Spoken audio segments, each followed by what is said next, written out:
Que bom ter você aqui com a gente, começando o dia, adorando ao Senhor, buscando a sua face, ouvindo a sua voz e o conhecendo cada vez mais por meio da palavra de Deus. Você está sendo pouco a pouco transformado e tendo a sua mente renovada para que você experimente a boa, perfeita e agradável vontade de Deus. Então, vamos começar com a nossa declaração diária, dizendo que nós estamos prontos para receber a palavra de Deus? Repita após mim. Eu vou ouvir a palavra de Deus. Eu sou o que a Bíblia diz que eu sou. Eu tenho o que a Bíblia diz que eu tenho. Eu posso fazer o que a Bíblia diz que eu posso fazer. Hoje eu serei tocado pela palavra de Deus. Eu audaciosamente confesso que a minha mente está alerta, o meu coração está receptivo e eu nunca mais serei a mesma. Eu estou pronto para receber a incorruptível, indestrutível, sempre viva semente da palavra de Deus. Hoje a minha mente é renovada e transformada pela palavra de Deus e por isso eu nunca mais serei o mesmo. Em nome de Jesus. Amém. O nosso devocional de hoje já vai começar, mas antes eu quero te pedir para se inscrever no nosso canal e ativar as notificações para receber um aviso toda vez que um vídeo novo for lançado. Também não esquece de curtir, compartilhar e comentar esse vídeo, tá bom? Deus te abençoe e vamos começar o nosso devocional. 2 Samuel capítulo 13. Tamar é violentada por Amnon. Depois de algum tempo, Amnon, filho de Davi, apaixonou-se por Tamar. Ela era muito bonita e era irmã de Absalão, outro filho de Davi. Amnon ficou angustiado a ponto de adoecer por causa de sua meia-irmã Tamar, pois ela era virgem e parecia-lhe impossível aproximar-se dela. Amnon tinha um amigo muito astuto chamado Jonadab, filho de Simeia, irmão de Davi.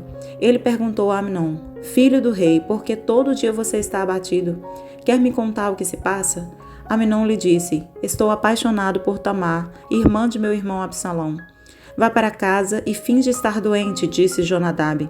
"Quando seu pai vier visitá-lo, diga-lhe: permite que minha irmã Tamar venha dar-me de comer. Gostaria que ela preparasse a comida aqui mesmo e me servisse, assim poderei vê-la."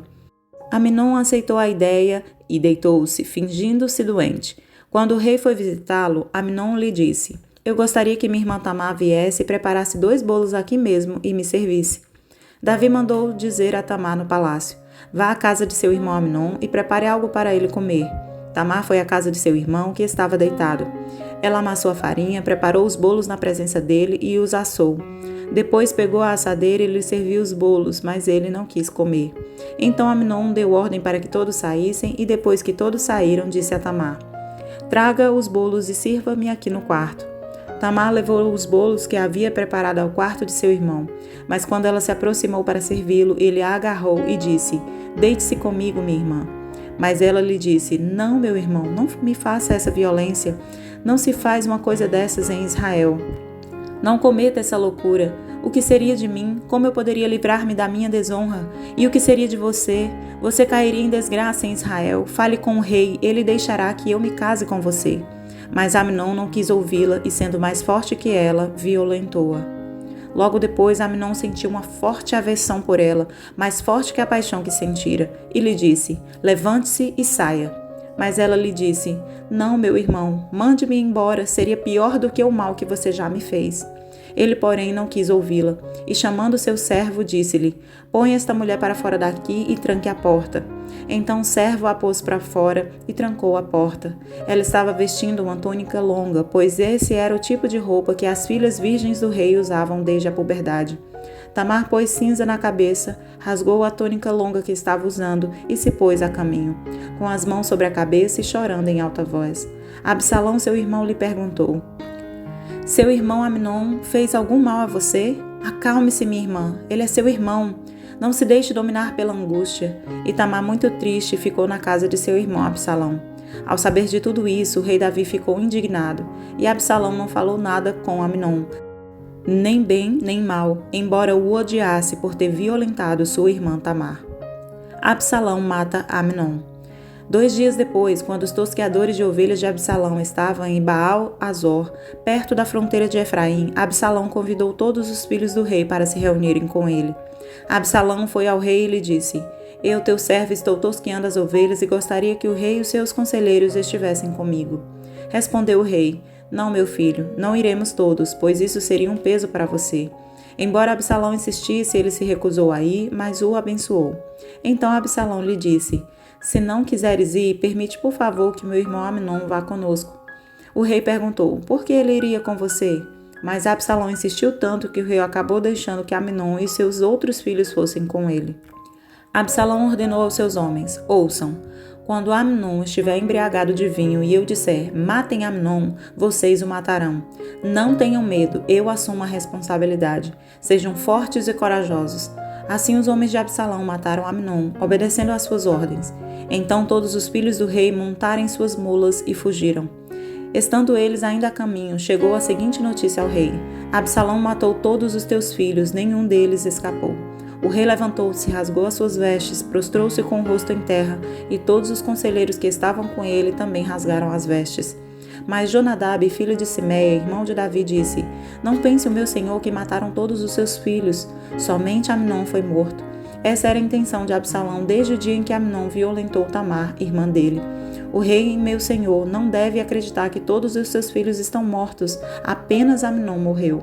Enquanto isso, Absalão fugiu. Nesse meio tempo, a sentinela viu muita gente que vinha pela estrada de Horonaim, descendo pela encosta da colina, e disse ao rei: Vejo homens vindo pela estrada de Horonaim, na encosta da colina. E Jonadab disse ao rei: São os filhos do rei, aconteceu como teu servo disse. Acabando de falar, os filhos do rei chegaram, chorando em alta voz. Também o rei e todos os seus conselheiros choraram muito. Absalão fugiu para o território de Talmai, filho de Amiúde, rei de Gesur, e o rei Davi pranteava por seus filhos todos os dias. Depois que Absalão fugiu para Gesur e lá permaneceu 3 anos, a ira do rei contra Absalão cessou, pois ele se sentia consolado da morte de Amnon. 2 Samuel, capítulo 14. Absalão volta para Jerusalém. Joabe, filho de Zeruia, percebendo que o rei estava com saudade de Absalão, mandou buscar uma mulher astuta em Tecoa e lhe disse: Finja que está de luto, vista-se de preto e não se perfume. Haja como uma mulher que há algum tempo está de luto. Vá dizer ao rei estas palavras, e a instruiu sobre o que ela deveria dizer. Quando a mulher apresentou-se ao rei, prostrou-se com o rosto em terra, em sinal de respeito, e lhe disse: Ajuda-me, ó rei. Qual é o seu problema? Perguntou-lhe o rei, e ela respondeu: Sou viúva, meu marido morreu, deixando-me com 2 filhos. Eles brigaram no campo e, não havendo ninguém para separá-los, um acabou matando o outro. Agora todo o clã levantou-se contra tua serva, exigindo: Entregue o assassino para que o matemos pela vida do irmão e nos livremos também do herdeiro. Eles querem apagar a última centelha que me restou, deixando meu marido sem nome nem descendência na face da terra. O rei disse à mulher: Vá para casa, eu mandarei que cuidem do seu caso. Mas a mulher de Tecoa lhe disse: Ó rei, meu senhor, é sobre mim e sobre a família de meu pai que pesará a iniquidade.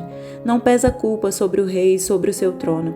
O rei respondeu: Se alguém ameaçá-la, traga-o a mim, e ele não mais a incomodará. Ela acrescentou: Peço então ao rei que, em nome do Senhor, o seu Deus, não permita que o vingador da vítima cause maior destruição, matando meu outro filho. E disse ele: Eu juro pelo nome do Senhor, nenhum só fio de cabelo da cabeça de seu filho cairá. Disse-lhe ainda a mulher: Permite que a tua serva fale mais uma coisa ao rei, meu senhor? Fale, respondeu ele. Disse então a mulher: Por que terá o rei agido contra o povo de Deus? O rei está se condenando com o que acaba de dizer, pois não permitiu a volta do que foi banido. Que teremos que morrer um dia é tão certo como não se pode recolher a água que se espalhou pela terra. Mas Deus não tira a vida, ao contrário, cria meios para que o banido não permaneça afastado dele. E eu vim falar sobre isso ao rei, meu senhor, porque o povo me ameaçou. Tua serva pensou que, se falasse com o rei, talvez ele atendesse ao seu pedido e concordasse em livrar sua serva das mãos do homem que está tentando eliminar tanto a mim como a meu filho da herança que Deus nos deu. E agora tua serva diz: Traga-me descanso à decisão do rei, o meu senhor, pois o rei, meu senhor, é como um anjo de Deus capaz de discernir entre o bem e o mal. Que o Senhor, teu Deus, esteja contigo. Então o rei disse à mulher: Não me esconda nada do que vou perguntar. Fala o rei, meu senhor, disse a mulher. O rei perguntou: Não é Joabe que está por trás de tudo isso? A mulher respondeu: Juro por tua vida, ó rei, ninguém é capaz de desviar-se para a direita ou para a esquerda do que tu dizes. Sim, foi o teu servo Joabe que me mandou aqui para dizer tudo isso. O teu servo Joabe agiu assim para mudar essa situação. Mas o meu senhor é sábio como um anjo de Deus e nada lhe escapa de tudo o que acontece no país. Depois o rei disse a Joabe: Muito bem, atenderei a seu pedido. Vai e traga de volta o jovem Absalão. Joabe prostrou-se com o rosto em terra, abençoou o rei e disse: Hoje o teu servo ficou sabendo que o vês com bons olhos, pois o rei atendeu ao pedido de teu servo. Então Joabe foi a Jesur e trouxe Absalão de volta para Jerusalém. Mas o rei disse: Ele irá para a casa dele, não virá à minha presença. Assim Absalão foi para sua casa e não compareceu mais à presença do rei. Em todo o Israel não havia homem tão elogiado por sua beleza como Absalão. Da cabeça aos pés não havia nele nenhum defeito. Sempre que o cabelo lhe ficava pesado demais, ele o cortava e o pesava. Eram 2,4 kg, segundo o padrão do rei. Ele teve 3 filhos e uma filha chamada Tamar, que se tornou uma linda mulher. Absalão morou 2 anos em Jerusalém, sem ser recebido pelo rei. Então mandou chamar Joabe para enviá-lo ao rei, mas Joabe não quis ir. Mandou chamá-lo pela segunda vez, mas ele novamente não quis ir. Então Absalão disse aos seus servos: Vejam, a propriedade de Joabe é vizinha da minha e ele tem uma plantação de cevada. Tratem de incendiá-la. E os servos de Absalão puseram fogo na plantação. Então Joabe foi à casa de Absalão e lhe perguntou: Por que os seus servos puseram fogo na minha propriedade? Absalão respondeu: Mandei chamá-lo para enviá-lo ao rei com a seguinte mensagem: Por que voltei de Jesur? Melhor seria que eu lá permanecesse. Quero ser recebido pelo rei, e se eu for culpado de alguma coisa, que ele mande me matar. Então Joabe foi contar tudo ao rei, que mandou chamar Absalão. Ele entrou e prostrou-se com o rosto em terra, perante o rei, e o rei saudou-o com um beijo. 2 Samuel capítulo 15. A conspiração de Absalão. Algum tempo depois, Absalão adquiriu uma carruagem, cavalos e uma escolta de 50 homens. Ele se levantava cedo e ficava junto ao caminho que levava à porta da cidade. Sempre que alguém trazia uma causa para ser decidida pelo rei, Absalão chamava e perguntava de que cidade vinha. A pessoa respondia que era de uma das tribos de Israel e Absalão dizia: A sua causa é válida e legítima, mas não há nenhum representante do rei para ouvi-lo. E Absalão acrescentava: Quem me dera ser designado juiz desta terra? Todos os que tivessem uma causa ou uma questão legal viriam a mim e eu lhes faria justiça. E sempre que alguém se aproximava dele para prostrar-se em sinal de respeito, Absalão estendia a mão, abraçava-o e beijava-o. Absalão agia assim com todos os israelitas que vinham pedir que o rei lhe fizesse justiça. Assim ele foi conquistando a lealdade dos homens de Israel. Ao final de 4 anos, Absalão disse ao rei: Deixe-me ir a Hebrom para cumprir um voto que fiz ao Senhor. Quando teu servo estava em Jesur, na Síria, fez este voto: Se o Senhor me permitir voltar a Jerusalém, prestarei culto a ele em Hebrom. Vá em paz, disse o rei, e ele foi para Hebrom. Absalão enviou secretamente mensageiros a todas as tribos de Israel, dizendo: Assim que vocês ouvirem o som das trombetas, digam: Absalão é rei em Hebrom. Absalão levou 200 homens de Jerusalém. Eles tinham sido convidados e nada sabiam nem suspeitavam do que estava acontecendo. Depois de oferecer sacrifícios, Absalão mandou chamar Aitofel, da cidade de Gilo, conselheiro de Davi. A conspiração ganhou força e cresceu o número dos que seguiam Absalão. A fuga de Davi. Então um mensageiro chegou e disse a Davi: Os israelitas estão com Absalão. Em vista disso, Davi disse aos conselheiros que estavam com ele em Jerusalém: Vamos fugir, caso contrário não escaparemos de Absalão. Se não partirmos imediatamente, ele nos alcançará, causará a nossa ruína e matará o povo à espada. Os conselheiros do rei lhe responderam: Teus servos estão dispostos a fazer tudo o que o rei nosso senhor decidir. O rei partiu, seguido por todos os de sua família, deixou, porém, 10 concubinas para tomarem conta do palácio. Assim o rei partiu com todo o povo. Pararam na última casa da cidade e todos os seus soldados marcharam, passando por ele, todos os queretitas e peletitas e os 600 giteus que o acompanhavam desde Gate. O rei disse então a Itai, de Gate: Por que você está indo conosco? Volte e fique com o novo rei, pois você é estrangeiro, um exilado de sua terra. Faz pouco tempo que você chegou. Como eu poderia fazê-lo acompanhar-me? Volte e leve consigo seus irmãos, que o Senhor trate com bondade e fidelidade. Itai, contudo, respondeu ao rei: Juro pelo nome do Senhor e por tua vida que, aonde quer que o rei, meu senhor, esteja, ali estará o teu servo, para viver ou para morrer. Então Davi disse a Itai: Está bem, pode ir adiante. E Itai, o giteu, marchou com todos os seus soldados e com as famílias que estavam com ele. Todo o povo do lugar chorava em alta voz enquanto o exército passava. O rei atravessou o vale do Cedron e todo o povo foi com ele em direção ao deserto. Zadok também estava lá, e com ele todos os levitas que carregavam a arca da aliança de Deus. Abiatar também estava lá. Puseram no chão a arca de Deus até que todo o povo saísse da cidade. Então o rei disse a Zadok: Leve a arca de Deus de volta para a cidade. Se o Senhor mostrar benevolência a mim, ele me trará de volta e me deixará ver a arca e o lugar onde ela deve permanecer. Mas, se ele disser que já não sou do seu agrado, aqui estou, faça ele comigo a sua vontade. Disse ainda o rei ao sacerdote Zadok: Fique alerta, volte em paz para a cidade, você, Ahimaás, seu filho, e Jonatas, filho de Abiatar. Pelos desfiladeiros do deserto ficarei esperando notícias de vocês. Então Zadok e Abiatar levaram a arca de Deus de volta para Jerusalém e lá permaneceram. Davi, porém, continuou subindo o Monte das Oliveiras, caminhando e chorando, com a cabeça coberta e os pés descalços. E todos os que iam com ele também tinham a cabeça coberta e subiam chorando. Quando informaram a Davi que Aitofel era um dos conspiradores que apoiavam Absalão, Davi orou: Ó Senhor, transforma em loucura os conselhos de Aitofel. Quando Davi chegou ao alto do monte, ao lugar onde o povo costumava adorar a Deus, veio ao seu encontro o arquista Uzai, com a roupa rasgada e com terra sobre a cabeça. E Davi lhe disse: Não adianta você vir comigo, mas se voltar à cidade, poderás dizer a Absalão: Estarei a teu serviço, ó rei. No passado estive a serviço de teu pai, mas agora estarei a teu serviço. Assim você me ajudará frustrando o conselho de Aitofel. Os sacerdotes Zadok e Abiatar estarão lá com você. Informe-os do que você souber no palácio. Também estão lá os 2 filhos deles, Ahimaás e Jonatas. Por meio deles me informe de tudo o que você ouvir. Uzai, amigo de Davi, chegou a Jerusalém quando Absalão estava entrando na cidade. 3 de abril.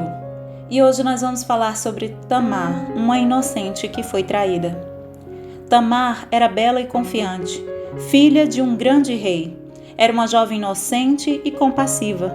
Qualquer pessoa que tenta pôr a culpa pelo estupro nas vítimas não obterá ajuda nenhuma na história de Tamar.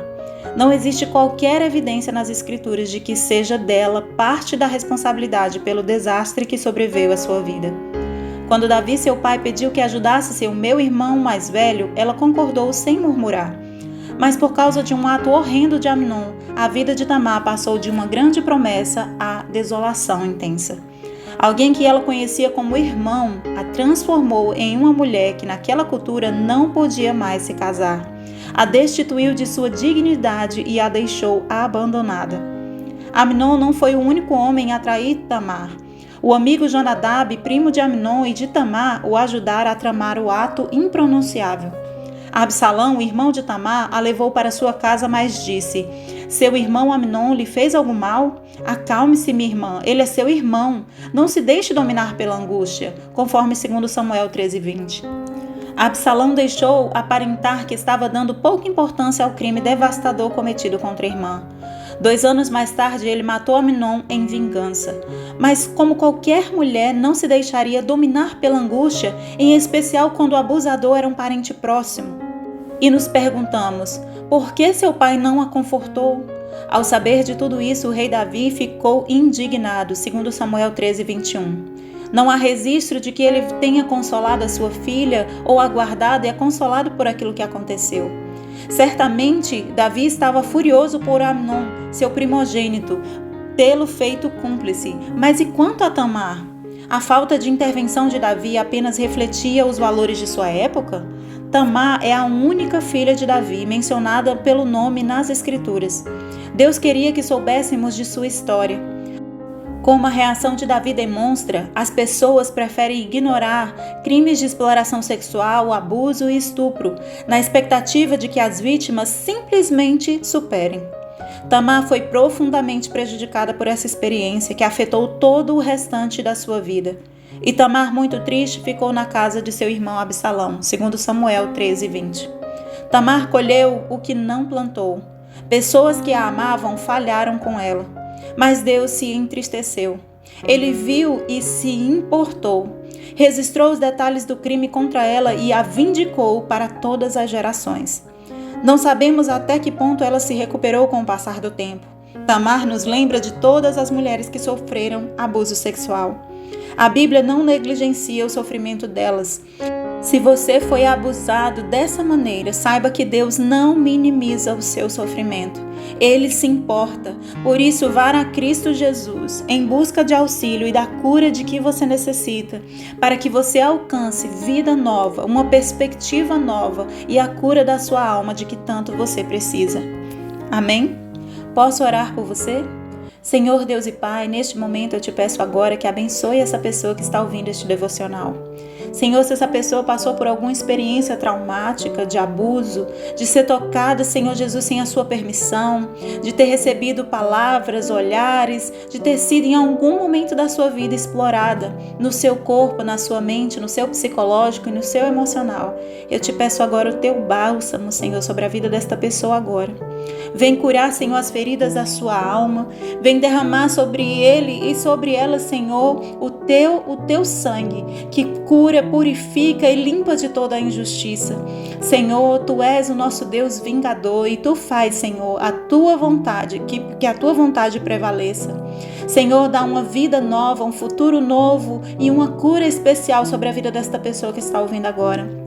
Que haja a cura da sua dor, a cura do seu passado e que esta pessoa agora seja como um testemunho, assim como Tamar, da tua presença de que o Senhor é capaz de dar vida nova àquilo que foi quebrado.